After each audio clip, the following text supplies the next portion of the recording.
Hello tout le monde, bienvenue dans cette nouvelle vidéo un peu logique. Qu'est-ce qui s'est passé les gars? Qu'est-ce qui s'est passé? Il s'est passé beaucoup de choses ces derniers jours, hein, parce que franchement, à chaque fois que j'allume la télé, à chaque fois que je regarde sur Facebook, il y a toujours des nouveaux trucs qui se passent, des nouveaux trucs qui arrivent, et donc moi-même je me dis, qu'est-ce qui se passe? Alors, je vais me positionner un peu mieux, comme ça, voilà, comme ça vous voyez un peu mieux, hein. Alors, alors, on va commencer par le match qu'a fait justement l'Inter contre Manchester United. Je vous dis direct, je n'ai pas regardé le match. Euh, par rapport à ça, je ne pourrais pas vous en parler vraiment en détail sur ce match-là. Je ne pourrais pas dire qui a bien joué, qui a pas bien joué, et je ne vais pas le dire non plus parce que je ne le sais pas. Mais en tous les cas, ce que j'ai vu, ce que j'ai entendu, c'est par rapport à Antonio Conte que il a parlé, il s'est plaint, etc., etc. Par rapport à Perisic. Donc qu'il a dit que Perisic ne serait pas, ça serait pas ça ce que lui s'attendait et qu'il ne ferait pas exactement ça ce que lui voulait. Donc, tout le monde maintenant pense que Perisic lui aussi est dans le mercato et que maintenant il faut trouver aussi quelqu'un de son côté. Je dis d'un côté, enfin. Pourquoi enfin? Parce que je vous ai déjà dit ça dans des vidéos et je répéterai ça à chaque fois.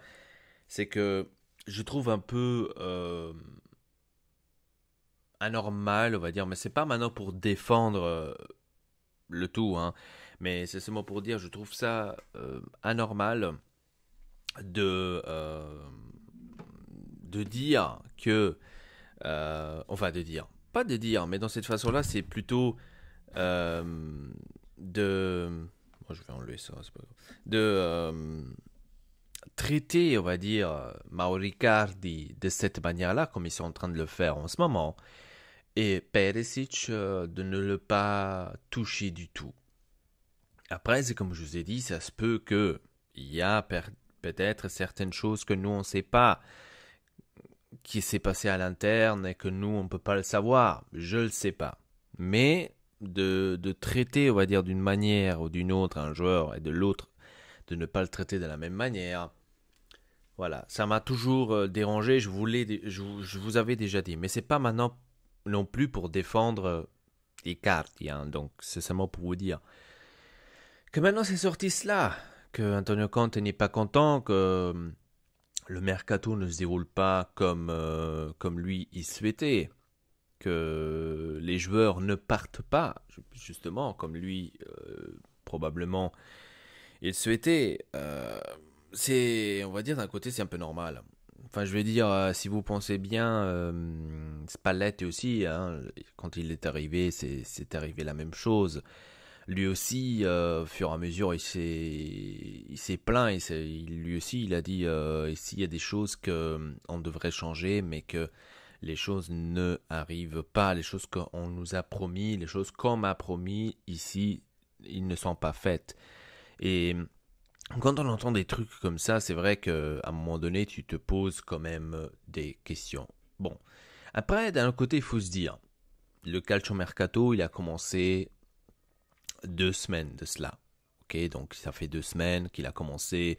Donc on ne peut pas maintenant dire c'est trop tard, c'est déjà fini, etc., etc. On ne peut pas dire ça. Mais en tous les cas, c'est qu'on pourrait dire c'est pour l'instant on ne bouge pas énormément, hein, ce qui concerne l'attaque. Et c'est, je pense, le truc le plus important. Parce que si tu veux, par exemple, tu dis que Icardi n'est pas dans le projet et que tu sais de ça depuis longtemps. Moi, la question qui me vient directement à la tête, c'est pourquoi est-ce que tu n'as pas déjà regardé depuis longtemps ou depuis le moment que tu sais qu'il fait plus partie de ce projet. Comment ça se fait que ça fait pas depuis ce moment-là que tu n'as pas cherché un nouveau attaquant? C'est la question numéro une que je me pose. Parce que si tu veux, ou si tu es sûr déjà, on va dire maintenant un exemple, là je ne sais pas si c'était le cas, hein, maintenant c'est un exemple extrême ce que je vous dis. Si t'es sûr que toi, Icardi, tu vas pas le garder, par exemple, tu le sais déjà depuis février, hein, que Icardi, toi, l'année prochaine, tu vas pas le garder. D'accord? Enfin, depuis la chose qui s'est passée, maintenant je ne sais plus quand c'était, en tous les cas c'était cette année, mais je ne me rappelle plus quand. Hein, je vous dis maintenant un exemple février. Mais si tu le sais depuis ce mois-là, pourquoi tu n'as pas commencé à chercher déjà depuis février un remplaçant digne de Icardi? C'est la question numéro une. Parce que là, de le faire maintenant, c'est compliqué. De comme je vois, c'est compliqué parce que Lukaku, Manchester United, ne veut pas le donner comme ça. De l'autre côté, à ce qui paraît, Dzeko sera officialisé ces prochains jours. Donc, de ça, j'ai vu ça hier à la télé, à ce qui paraît. Ils ont trouvé un accord pour Dzeko pour 14-15 millions là dans les parages.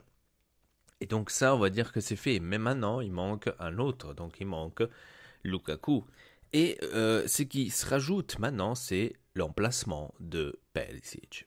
Et quand tu vois que d'un autre côté, tu as par exemple Gareth Bale, que Zidane a clair et net dit on le veut plus ici, il doit partir, hein, et qu'après tu lis Gareth Bale va partir au Guangzhou, donc l'équipe de Zhang, l'autre équipe de Zhang en Chine, et ben là, franchement, tu te poses des questions. Hein, tu te poses des questions parce que nous, de ce côté-là, je sais pas, peut-être l'Inter aurait plus une utilité à ce point-là pour, euh, pour Gareth Bale que pour le Guangzhou. Après, maintenant, j'ai dit des conneries. Hein.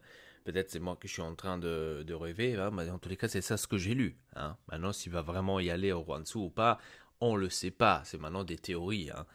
Mais si c'est vraiment le cas, pour moi, c'était un énorme bide. C'est que à ce moment-là, la société fait parce que de l'amener un Gareth Bale, l'amener en Chine, dans l'autre équipe de ton président qui a l'Inter, tu te poses quand même des questions. C'est la mauvaise équipe. Tu vois.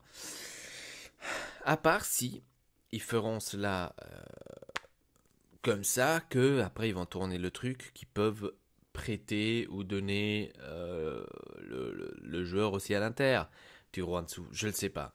Je le sais pas. Mais en tous les cas, pour moi, ça avec le Gareth Bale, c'est une énorme connerie. Et je pense pas non plus qu'il va aller en Chine. C'est maintenant un truc comme ça qu'eux ils disent. Je ne pense pas royalement. D'un autre côté, je comprends pas pourquoi on n'a pas fait tout ça à l'avance. Donc ça, c'est un autre truc. Maintenant, avec Perisic, ouais, Perisic, à ce qui paraît, son entourage, donc son agent, il a dit qu'il sera... il est mis dans le mercato pratiquement. Et qu'il chercherait maintenant un emplacement en Amérique. Enfin, en Angleterre, pas en Amérique. Ouais, si tu t'arrives avec des bonnes propos, si tu arrives avec des bonnes trucs, pourquoi pas. Ça fait déjà des années de toute façon que Ped, si tu voulais aller en Angleterre, ça fait déjà des années qu'on l'entend, ça fait des années qu'il préférait l'Angleterre, etc., etc. Donc, mais il n'y a jamais eu des propositions concrètes pour que lui, il parte. Donc, c'est, on va dire, normal d'un côté que tu parles comme ça, mais d'un autre côté, amène-nous aussi les résultats. C'est la même chose avec Icardi. Icardi aussi, ça fait des années que la Vanda nous disait tout le temps, ouais, il y a beaucoup d'offres pour ça, il y a beaucoup d'offres pour lui, des grosses équipes. Mais maintenant, en fin de compte, on n'a rien reçu. Donc, où est-ce qu'elle est maintenant le problème? Est-ce que c'est le problème du joueur ou est-ce que c'est le problème de la société, hein? Donc, Icardi qu'on n'arrive pas à l'emplacer. Bien sûr, on parle maintenant du Naples, ce qui paraît, la Vanda aurait quand même ouvert une truc pour le Naples, etc., etc. Mais il y a la Juve derrière, donc il préférait plutôt avoir la Juve, etc., etc. Bon, ça, on va dire que c'est un sujet un peu difficile de mettre à point parce que d'un côté, tu as Icardi, qu'on va dire, est plus expérimenté pour pour la Serie A, c'est-à-dire qu'il a l'habitude, il sait comment marquer, etc., etc. Mais voilà, il sait peut-être pas jouer avec l'équipe, mais au moins pour savoir marquer, lui, il le sait. Maintenant, le problème est où le placer, et c'est aussi si on n'arrive pas à vendre Icardi, on ne pourrait pas acheter un milieu de terrain. Parce qu'on parle dans ce moment aussi de Milinkovic-Savic pour notre milieu de terrain. Mais on ne peut pas aller le chercher si Icardi ne part pas. hein. Et on a aussi un énorme problème à ce niveau-là, un énorme problème au niveau vente. On n'arrive pas à vendre nos joueurs, on n'arrive pas à vendre Borja Valero, on n'arrive pas à vendre Nainggolan, on n'arrive pas à vendre Icardi, on n'arrive pas à vendre D'Albert, João Mario. Donc on n'arrive pas à les vendre, ces personnes-là. Et il faut se poser deux, trois questions, il faut se dire pourquoi, pour quelles raisons. Tout simplement parce que c'est des pipes.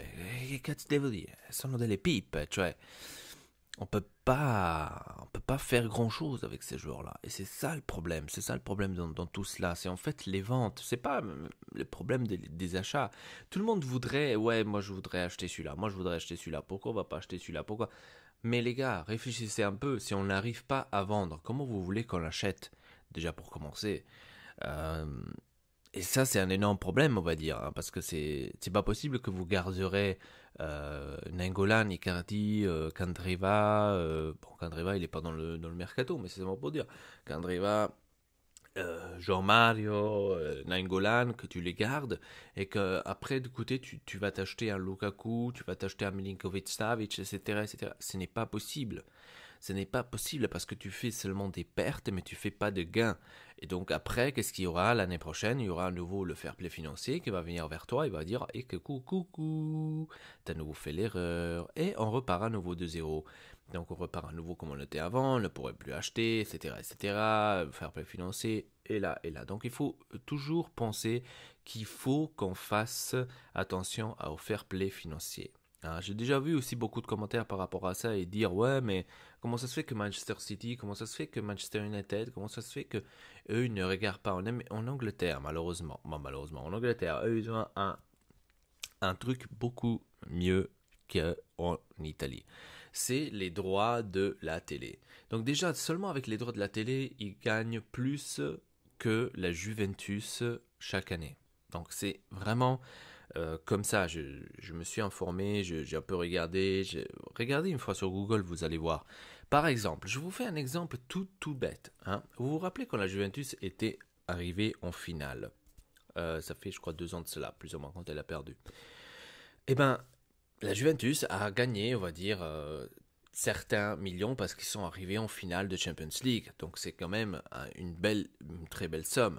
Eh bien, la dernière, par exemple, équipe de l'Angleterre qui est arrivée dernière, qui est allée en deuxième division, a gagné plus d'argent grâce aux droits de la télé que la Juventus en arrivant en finale d'une Champions League.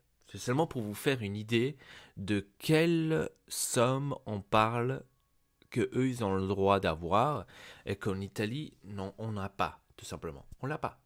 Voilà. Donc ça, c'est une énorme différence par rapport à ça. Hein. Comment ça se fait qu'une année, Manchester City a réussi à gagner le championnat? C'est tout simplement parce que eux, ils ont un certain budget qu'ils peuvent atteindre que, par exemple, une Inter, une Juve, un Milan ne puissent jamais atteindre. C'est tout simplement grâce à ces droits de télé. C'est comme ça, les gars. C'est bête pour nous, c'est bien pour eux, et c'est pour ça qu'à Manchester City peut te dépenser 200, 180 millions chaque année tranquillement, parce que eux, ils reçoivent de retour. Et c'est la même chose pour les autres de l'Angleterre. Hein. Certainement, maintenant, pas tous. Hein, maintenant, vous n'allez pas voir un Manchester City dépenser 180 millions pour un joueur, ça c'est clair. Hein, donc, pour que là, on soit clair, mais les gains sont là. Donc ça, c'est une énorme différence entre le championnat italien et celui-là anglais. Après, vous allez pas. J'ai vu aussi sur le Paris Saint-Germain, comment ça se fait que lui, ça par contre, je sais pas. Hein, ça par contre, je sais pas, mais je pense que ça c'est aussi parce qu'ils ont beaucoup d'argent. Hein, donc là, on peut pas mettre le rapport avec eux. Donc achetez. Moi, c'est tout ça ce que je vois, mais personne d'entre tous ces commentaires disent il faut aussi peut-être vendre. Hein. Il faut aussi peut-être voir qu'un João Mario part. Il faut peut-être voir qu'un Candreva, bon pas un Candreva parce qu'il ne veut pas, peut-être un D'Albert part, peut-être qu'un Perisic part, un Icardi part. Tout le monde veut garder. Hein. Après cette affaire d'Icardi, comme je vous ai dit, tout le monde devient fou. Hein. Je lis encore aujourd'hui et encore une fois, Antonio Conte a dit qu'ils ne sont pas dans les projets. Hein. Même pas Nainggolan, il n'est pas dans le projet. Pour ceux qui croyaient que peut-être Nainggolan serait quand même encore dans les projets ou qui aurait peut-être une chance ou quoi que ce soit, c'est pas du tout le cas. Donc, Antonio Conte, il a dit qu'ils ne sont pas dans les projets. Hein. Et je vois encore aujourd'hui des gens écrire sur Facebook « Pourquoi on ne garde pas Icardi ?» Mais vous êtes complètement malade. Enfin, je veux dire, soit vous ne comprenez pas, soit vous le faites exprès, soit vous êtes vraiment tellement fixé à ce merde de joueur que vous ne voyez plus la réalité en face. Tout simplement, allez écrire que Icardi, c'est le meilleur attaquant du monde. Je sais pas si je l'ai tout de suite ici, mais je l'ai lu. Hein. Je l'ai lu, hein. Franchement, Icardi, le meilleur attaquant du monde. Oh, je sais plus, il est plus là. Je vous l'aurais montré, mais il est plus là. Malheureusement, il est plus là. Donc, où est-ce qu'on va? Où est-ce qu'on va? Icardi, le meilleur attaquant du monde. Donc, Icardi est plus fort que Mbappé, est plus fort que Suarez, Kane. C'est ça ce que vous êtes en train de me dire. Donc, sans parole. Franchement, sans parole quand je lis ça. Voilà, donc ça, c'est les problèmes. Ça, c'est les problèmes. C'est qu'on n'arrive pas à vendre. Il faut vendre. Si on ne vend pas, on n'achètera pas. Et ça, c'est comme ça. Voilà, tout simplement. Dites-moi dans les commentaires qu'est-ce que vous en pensez de cela, de toute cette histoire. Est-ce que vous êtes aussi de la part que Perisic doit partir ou pas? Je vais aussi certaines vidéos dire ouais, quand elle est en train de détruire l'Inter et ils sont en train de tous vendre, etc., etc. Moi, je pense que c'est ce que Conte est en train de faire maintenant. Les autres entraîneurs, ou même la société en général, auraient dû faire depuis longtemps. Et c'est là notre retard. C'est en fait un retard qu'on a. Tout ce qu'en fait Conte veut faire maintenant, c'est qu'on devrait faire il y a peut-être 2-3 ans de cela. Et c'est ça le problème. On ne l'a pas fait.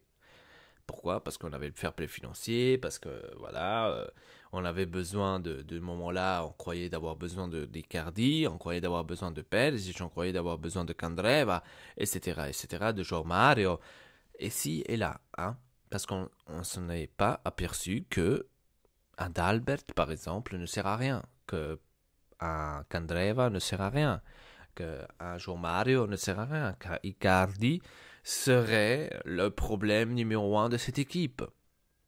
Voilà. Et donc ça, à l'époque, on ne pouvait pas le savoir. Mais ça, c'est des trucs que nous, on devrait déjà faire depuis 2-3 ans. Ce que fait Conte aujourd'hui. Donc ça, je me dis aussi. Tu vois.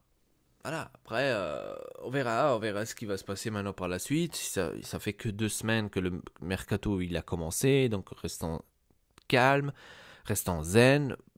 Donnons un peu de chance à cette société de peut-être travailler et de nous donner quelques satisfactions. On ne le sait pas. En tous les cas, restons zen, restons calmes. On verra ce qui va se passer par la suite. Voilà, c'est tout ce que je peux dire parce que moi, de toute façon, je ne m'y attends pas énormément de choses. Hein. On reste zen et on verra. Pour l'instant, si la situation reste comme elle est, on est plus faible que l'année passée. Je le dis direct, là, il ne faut pas être un génie pour le savoir. Hein. On est plus faible que l'année passée. Voilà. Sur ce, je vous dis merci beaucoup de regarder cette vidéo. N'oubliez pas de vous abonner à la chaîne Ortex et le pas. Et dites-moi votre avis en dessous dans les commentaires. Voilà. Sur ce, je vous dis à très bientôt et triple peace.